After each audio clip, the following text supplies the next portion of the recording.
చేతియమ్మ తల్లి అవును మనం చేతియమ్మా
పంజాబ్ తీసుకోవట్లేదు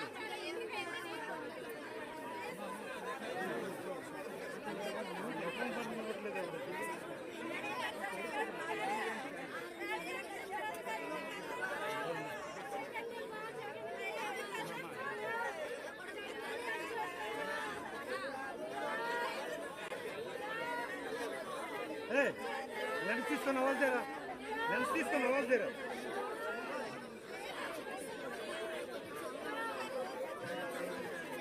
ఇది ఇచ్చే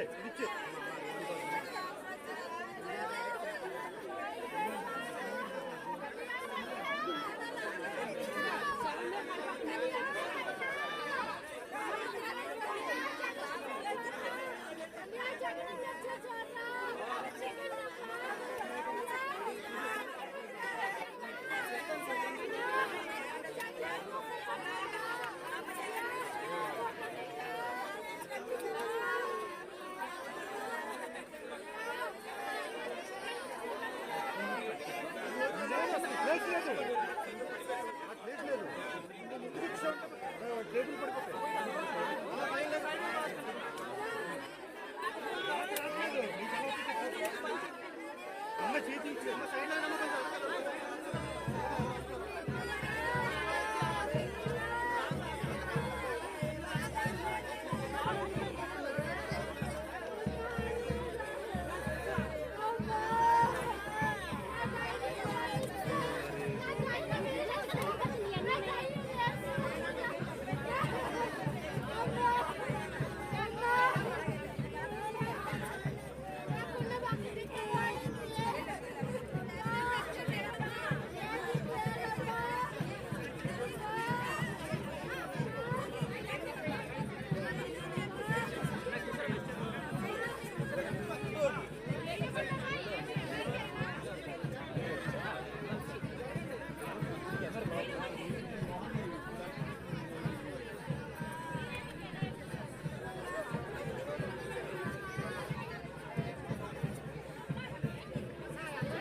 లక్షల మంది భక్తులు వస్తారు అన్న సంగతి కూడా తెలుసు.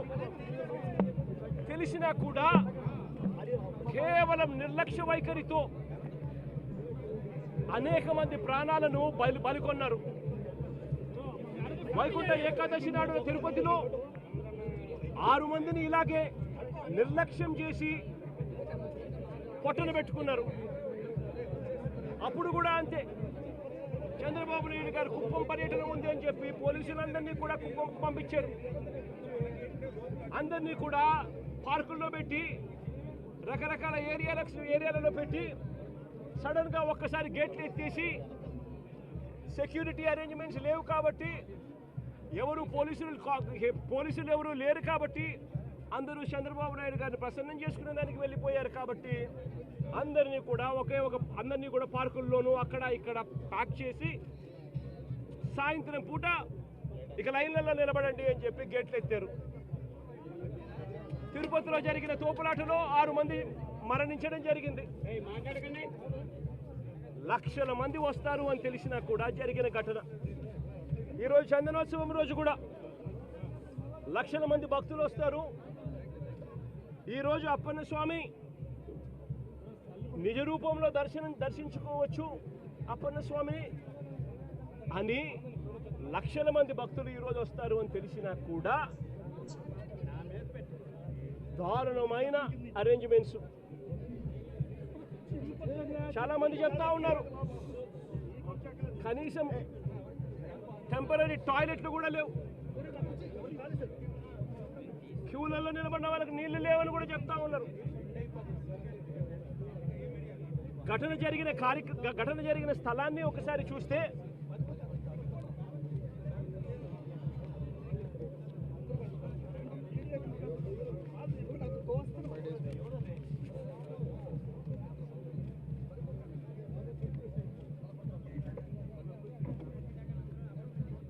ఆరు రోజుల కిందట గోడ కట్టడం మొదలుపెట్టారు. 6 రోజుల కిందట గోడ కట్టడం మొదలుపెట్టారు. 2 రోజుల కిందట గోడ పూర్తి చేశారు. 20 మీటర్ల పొడుగు గోడ అంటే 20 మీటర్లు అంటే దాదాపుగా 70 అడుగులు. దాదాపుగా 70 అడుగులు గోడ పొడుగు, 10 అడుగులు ఎత్తు కట్టిన ఈ గోడలో 4 రోజుల్లో ఈ గోడ కట్టారు.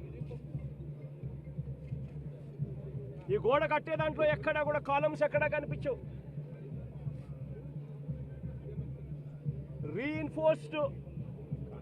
రీఇన్ఫోర్స్డ్ కాంక్రీట్ గోడ కట్టాల్సిన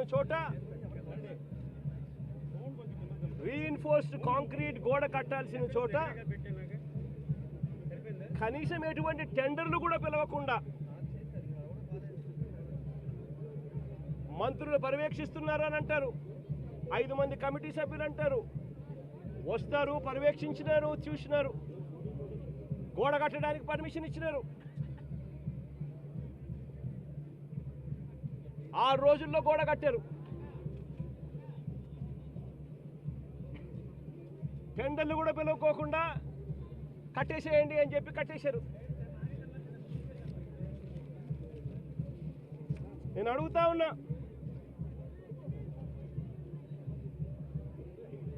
ఈరోజు అధికారంలోకి వచ్చి చంద్రబాబు నాయుడు గారు దాదాపుగా సంవత్సరం అయింది.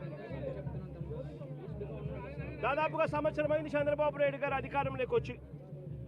నేను అడుగుతా ఉన్నా చంద్రబాబు నాయుడు గారిని, చందనోత్సవం ఎప్పుడు జరుగుతుందో మీకు తెలియదా అని అడుగుతా ఉన్నా. మరి చందనోత్సవం పలానా రోజు జరుగుతుంది అని చెప్పి తెలిసినప్పుడు ఈ గోడ కట్టించే కార్యక్రమం ముందే ఎందుకు మొదలు పెట్టలేదు అని అడుగుతా ఉన్నా. ఈ గోడ కట్టించే కార్యక్రమం ముందే ఎందుకు చేయలేదు అని అడుగుతా ఉన్నా. ఇదే పెద్ద మంచి చంద్రబాబు నాయుడు గారిని, ఇదే చంద్రబాబు నాయుడు గారిని అడుగుతా ఉన్నా. ఈ గోడ నిర్మాణం కేవలం 6 రోజుల కిందట మొదలై 2 రోజుల కిందట పూర్తి చేశారు. దీని అర్థం ప్రభుత్వం ఎటువంటి ముందస్తు ఏర్పాట్లు సీరియస్గా తీసుకోలేదు అని చెప్పి నిదర్శనం కాదా అని అడుగుతా ఉన్నా. చివరికి ఈ వర్క్ కనీసం టెండర్లు కూడా పిలవకోకుండా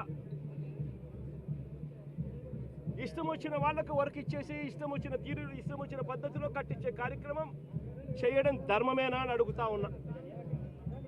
70 అడుగులు పొడవుతో కట్టే గోడకు, 10 అడుగులు ఎత్తుతో నిర్మించే గోడకు కనీసం కాలములు కూడా పెట్టించే కార్యక్రమం కూడా లేకుండా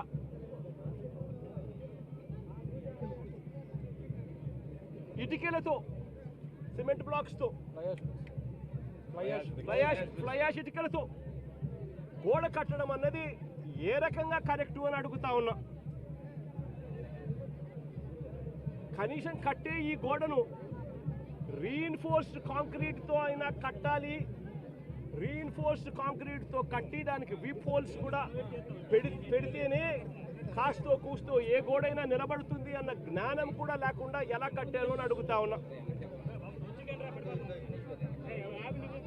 2 రోజుల కిందటనే గోడ పూర్తయింది అని తెలుసు, 2 రోజుల కిందనే గోడ పూర్తయింది అని తెలుసు. వర్షం కూడా ముందు రోజు రాత్రి పడింది అని కూడా తెలుసు. మరి తెలిసినప్పుడు ఇన్ని లక్షల మంది క్యూలో గోడ పక్కనే ఎలా వాళ్ళు క్యూలో నిలబడేట్టుగా చేశారు అని అడుగుతా ఉన్నా ఇదే పెద్ద మనిషి చంద్రబాబు నాయుడు గారిని. మరి గోడ అంత దారుణంగా మీరే కట్టారు, కొత్త గోడ అని తెలుసు.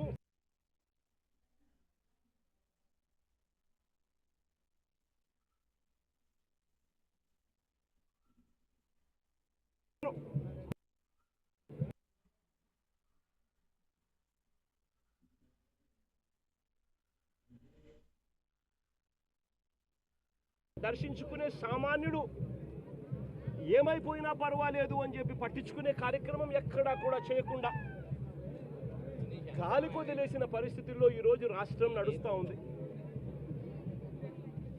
ఈ ఒక్క సంవత్సరంలోనే చంద్రబాబు నాయుడు గారు చేసిన ఈ ఒక్క సంవత్సరం పరిపాలనలోనే ఎంతటి దారుణమైన పరిస్థితి చూస్తూ ఉన్నాము అంటే, తిరుమలలో ఈ పెద్ద మనిషి రాజకీయాల కోసం లడ్డు వివాదం చేసి మన వెంకటేశ్వర స్వామి పేరు ప్రఖ్యాతలను ఏ రకంగా రోడ్డు మీదకి తీసుకొచ్చాడు అన్నది కూడా ఈ 11 నెలల కాలంలోనే చూసాం. తిరుమల వైకుంఠ ఏకాదశి నాడు ఫలాని రోజు వస్తుంది వైకుంఠ ఏకాదశి అని చెప్పి కూడా తెలిసి కూడా నిర్లక్ష్యం చేసిన దాని కారణం వల్ల 6 మంది బలికొనడం కూడా తిరుపతి హిస్టరీలో ఎప్పుడూ కూడా ఇటువంటి ఘటన జరగల. అటువంటి ఘటన కూడా ఈ చంద్రబాబు నాయుడు గారు ఈ 11-12 నెలల కాలంలోనే చూసాం. ఈరోజు సింహాచలంలో చందనోత్సవం నాడు ఇంత దారుణంగా తెలిసి నిర్లక్ష్యం అనే ఒకే ఒక్క పదానికి అర్థం చెబుతూ 7 మందిని బలికొనడం కూడా ఈరోజు చూసాం. ఈ మధ్యకాలంలోనే శ్రీకాకుళంలో శ్రీకూర్మంలో, అది కూడా శ్రీకూర్మం గుడిలో కూడా ఏ రకంగా తాబేళ్లు చనిపోవడం కూడా మన కళ్ళెదుట చూసాం. తిరుమలలో గోశాలలో ఏ రకంగా గోవులు చనిపోవడం కూడా మన కళ్ళెదుటే చూసాం చంద్రబాబు నాయుడు గారు ఈ 11-12 నెలల పాలనలోనే. కడపలో కాశీనాయన ఆశ్రమంలో ఏ రకంగా బుల్డోజర్లతో కలెక్టర్లే స్వయంగా వచ్చి కాశీనాయన స్వామి ఆశ్రమాన్ని, కాశీనాయన స్వామి గుడిని ఏ రకంగా ధ్వంసం చేశారో కూడా మన కళ్ళెదుటే చూస్తూ ఉన్నాం. ఇవన్నీ కూడా కేవలం ఈ 12 నెలల కాలంలో చంద్రబాబు నాయుడు గారి హయాంలో జరుగుతూ ఉన్న గుడులు గోపురాలకు సంబంధించిన వ్యవస్థల మీద ఆయన చూపుతా ఉన్న శ్రద్ధకు నిదర్శనం.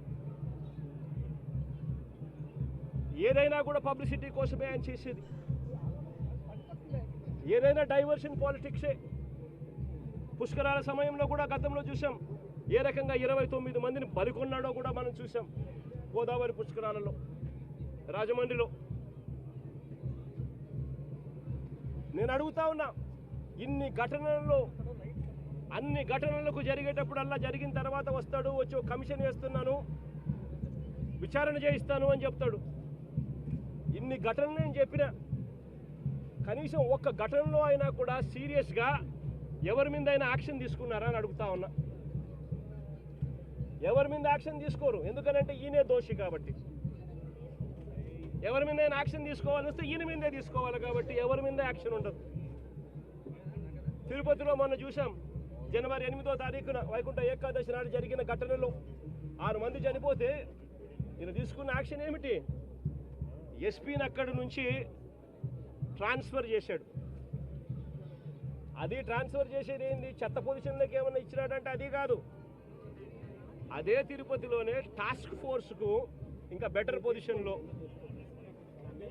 పొజిషన్కు తీసుకొని పోయి ఆఫీసర్గా బెటర్ పొజిషన్కి తీసుకొని పోయి ఆయనకి ఇచ్చినాడు పోస్టింగ్. ఇప్పుడు చంద్రబాబు నాయుడు నడుపుతా ఉన్న అరాచక పాలనలో సిట్ అనేది ఉంది కదా, ఆ సిట్లో కూడా అదే సుబ్బరాయుడు అనే ఎస్పీ అధికారి క్రియాశీలక పాత్ర పోషిస్తూ చంద్రబాబు నాయుడు గారి మోచేతి నీళ్లు తాగుతూ చంద్రబాబు నాయుడుకు తానా తందానా అంటూ తాను పనిచేస్తూ ఉన్నాడు, చంద్రబాబు నాయుడు గారు పని చేయించుకుంటా ఉన్నాడు.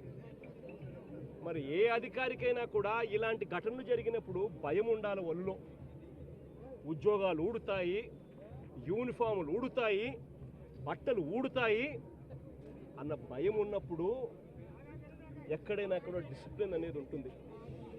ఎక్కడైనా కూడా ప్రజల జీవితాలతో చెలగాటం ఆడడం అనేది ఎక్కడైనా కూడా మానడం అనేది జరుగుతుంది. ఎక్కడా కూడా ఆయన తీసుకునే చర్యలు ఏవి కూడా కంటి తుడుపు చర్యలే కాబట్టి ఏ ఒక్కరికి కూడా భయం లేదు. ప్రతి చోట నిర్లక్ష్యమే, ప్రతి చోట డైవర్షన్ పాలిటిక్సే. ఇంకా డైవర్షన్ పాలిటిక్స్ ఇంకా ఏ స్థాయిలోకి దిగజారిపోయాయి అని అంటే వీళ్ళు ఇదే నేను టీవీలలో వాళ్ళ స్టేట్మెంట్లు చూస్తే, మంత్రులు ఇచ్చే స్టేట్మెంట్ చూస్తే ఆశ్చర్యం అనిపించింది.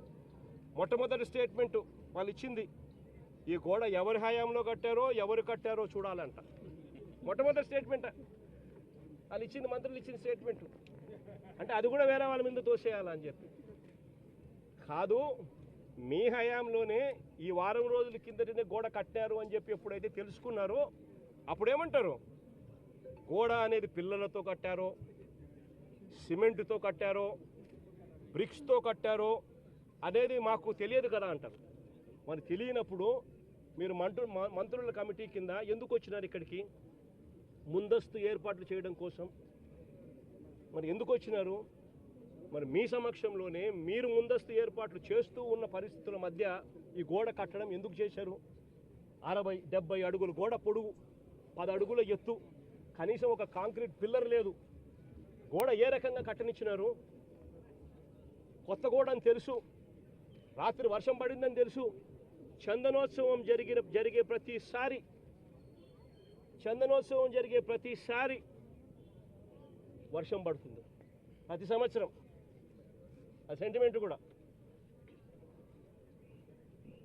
మరి వర్షం పడింది అని తెలిసినప్పుడు మరి గోడ పక్కనే మనుషులను ఎందుకు నిలబెట్టారు? ప్రతిదీ కూడా డైవర్షన్ పాలిటిక్సే.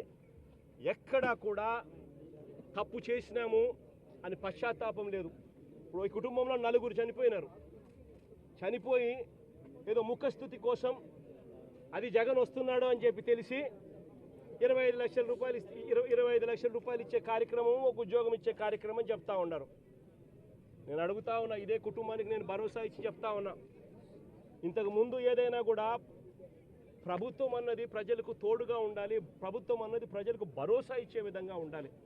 ప్రభుత్వం తప్పిదం వల్ల ఎక్కడైనా కానీ ఎక్కడైనా మనుషులు చనిపోయిన ఘటన ఎక్కడైనా జరిగితే అది ప్రభుత్వం తప్పిదం వల్ల, అంటే మనం ప్రభుత్వంలో ఉన్నప్పుడు జరిగిన తప్పు వల్ల జరిగితే దానికి పశ్చాత్తాపం ఉండాలి. ఆ పశ్చాత్తాపానికి ఆ కుటుంబానికి మనం ఏమిస్తున్నాము అని చెప్పి మానవతా దృక్పథంతో ఆలోచన చేయాలి. ఇలాంటి ఘటన ఇంతకుముందు విశాఖపట్నంలో జరిగితే, ఇలాంటి ఇంచుమించు ఘటనే జరిగితే గ్యాస్ ఎల్జీ పాలిమర్స్లో ఇలాంటి ఘటన జరిగితే అప్పట్లో జగన్ అనే వ్యక్తి ముఖ్యమంత్రిగా ఉన్నప్పుడు ఎంత ఇచ్చాడో తెలుసా?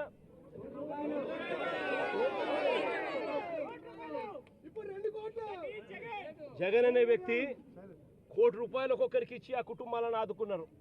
ఇప్పుడు ప్రభుత్వం చేసిన తప్పిదం వల్ల ఈ ఘటన జరిగితే అసలు ఆ కుటుంబానికి నువ్వేం చేస్తా ఉన్నావని చంద్రబాబు నాయుడు గారిని అడుగుతా ఉన్నా. ఒకటే చెప్తా ఉన్నా, వీళ్ళు ఇచ్చినా ఈకపోయినా కానీ చనిపోయిన ఈ కుటుంబాలకు గుర్తు పెట్టుకొని మళ్ళీ మేము అధికారంలోకి వచ్చిన తర్వాత ఈ కుటుంబాలకు ఆ ₹1 కోటి బ్యాలెన్స్ వీళ్ళు ఇచ్చినారు. మిగిలిన బ్యాలెన్స్ డబ్బు మనం ప్రభుత్వం వచ్చిన తర్వాత నేను స్వయంగా ఇప్పిస్తానని చెప్పి కూడా చెప్తా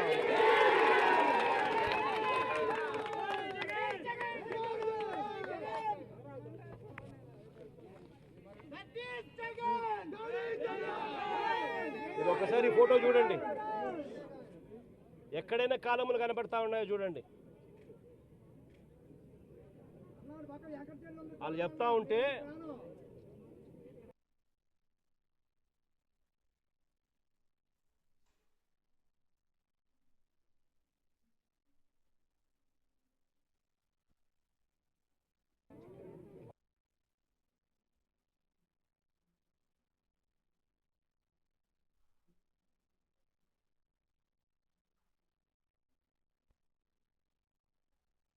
చంద్రబాబు నాయుడు గారిని కూడా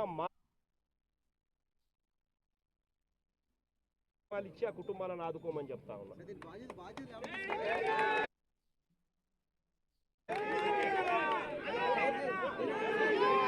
బాధ్యుల పైన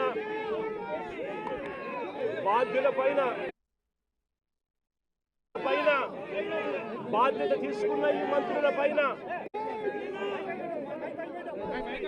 ఆలయాన్ని నడిపే బాధ్యతలో ఉన్న వ్యక్తుల మీద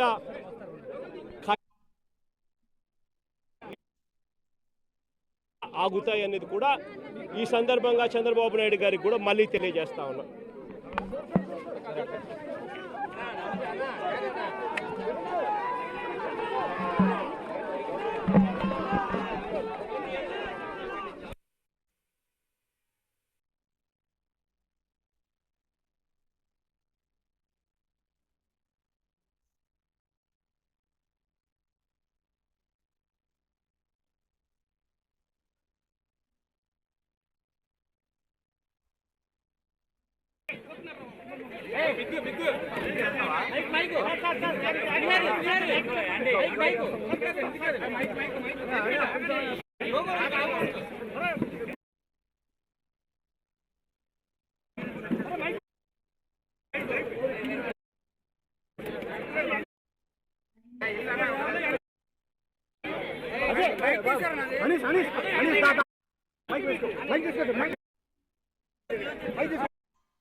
So is going to take place.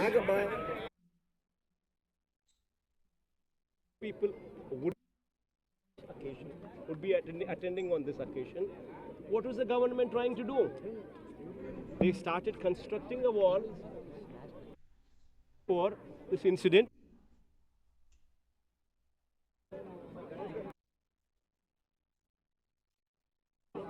$10 feet, and there were not. You don't even see cement. Entire thing is fly ash brick blocks. The scene from there is that the wall shook like a flexi, and when this wall, construction of this wall, what was the a team of ministers